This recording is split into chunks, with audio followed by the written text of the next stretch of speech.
Herzlich willkommen zu Jakobs Philosophiestunde. Heute erzähle ich von einem Ereignis, was sich zugetragen hat vor dem Haus hier, wo ich wohne, auf der Straße. Nämlich war dort ein Vogel, er war tot, er war sogar sehr tot. Der war so sehr tot, dass er über einen halben Quadratmeter verteilt war. Habe ich mir gedacht, boah, der arme Vogel, das Letzte, was der gedacht hat, war bestimmt, boah, der Wurm hat scheiße geschmeckt. Oder sowas. In Filmen sterben auch oft Leute, die sagen dann meistens solche Dinge wie Luke, ich bin dein Vater oder ah, und dann sind die tot.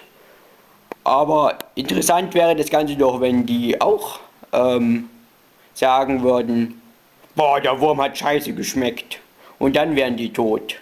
Aber es wäre vielleicht ein bisschen banal.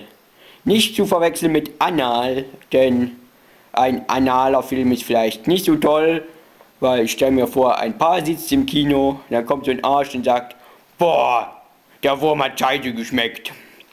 Und das ist bestimmt nicht so gut für die Beteiligten, weil da schmeckt das Popcorn direkt nicht mehr, schmeckt nach Fischleber und obwohl Fischleber kann man bestimmt lecker Leberwurst draus machen, ist bestimmt eine Marktlücke, wenn Fische denn Lebern haben.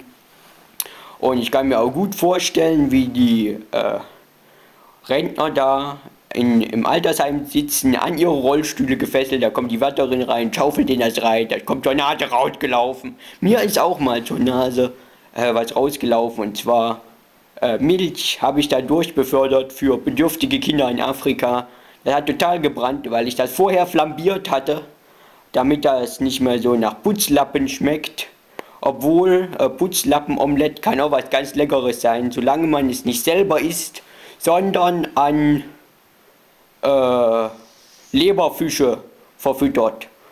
Obwohl das kann auch wieder gefährlich werden, weil dann die örtlichen Fischotter könnten dann die Fische essen und denen wird dann davon schlecht. Die kotzen in die Gärten von den kleinen Gärtnern rein, und die kleinen Gärtner, weil die so klein sind, können das nicht wegmachen, ertrinken da drin, jämmerlich, und dann ist ja kein Rütteln mehr, weil die findet man ja nicht mehr, wo soll man da rütteln, ne? Deshalb ist vielleicht schwierig. Ich denke, ich habe heute wieder was gelernt, nämlich kotze niemals in Kleingärtners Gärten, denn sie werden darin ertrinken. Bis zum nächsten Mal, ich hoffe, ihr habt was gelernt.